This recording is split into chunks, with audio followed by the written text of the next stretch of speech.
Around 2008, I heard a story on the radio news about a young man who was a rugby player who had been left quadriplegic after a terrible accident and who had persuaded his parents to take him to the Swiss Centre for Assisted Suicide. It wouldn't leave me, and I found over my writing career that if you have a story that won't leave the front of your head, that's what you need to write about.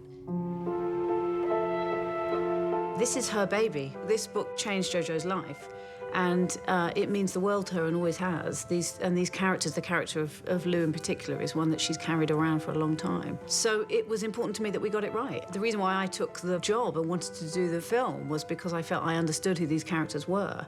And to have her there with me, either laughing at the way we decided Lou was going to do something or crying because we'd got the moment right, meant everything.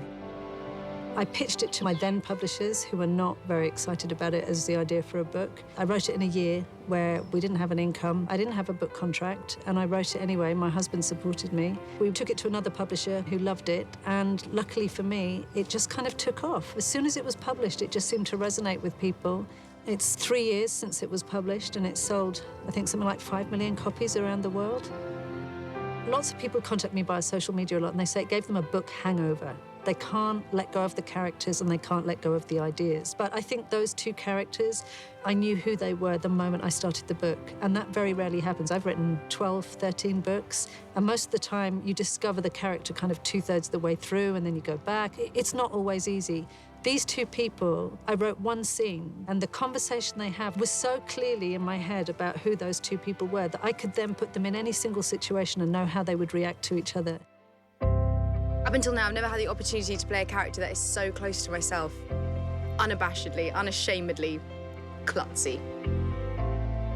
Very engaging to work collaboratively with both writers and actors. It's a privilege as a director to be able to take actors who are willing to go to those extremes, to that place. This book has achieved a whole life of its own, and so you're really conscious that you have a responsibility to the fans because they are passionate about these two characters. You have to cut an awful lot because you can't have, 450 pages of dialogue and a script. But trying to keep the essence of those two people we felt was the key thing, and to tell the story in a way that was faithful to the tone of the book as well. Emilia Clarke, she's a nightmare.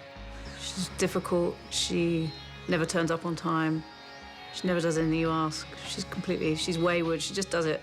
No, she's not, she's amazing.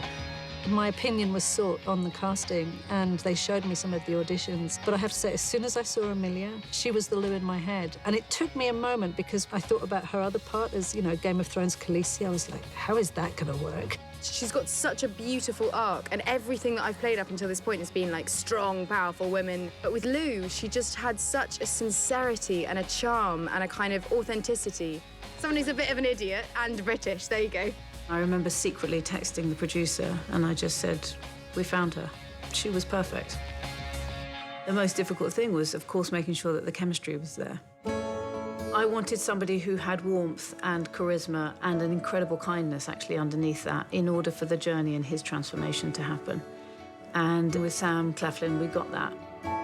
It got me thinking more than anything. It opened my eyes up to a world I wasn't familiar with issues that I think are very rarely, if ever, talked about openly. And I think it definitely poses a lot of questions and hopefully begins a few conversations. And I think that inevitably is a draw for me. And Sam, he was very slightly younger than the Will in my head, and yet somehow now I can't remember the Will in my head because Sam has taken him over.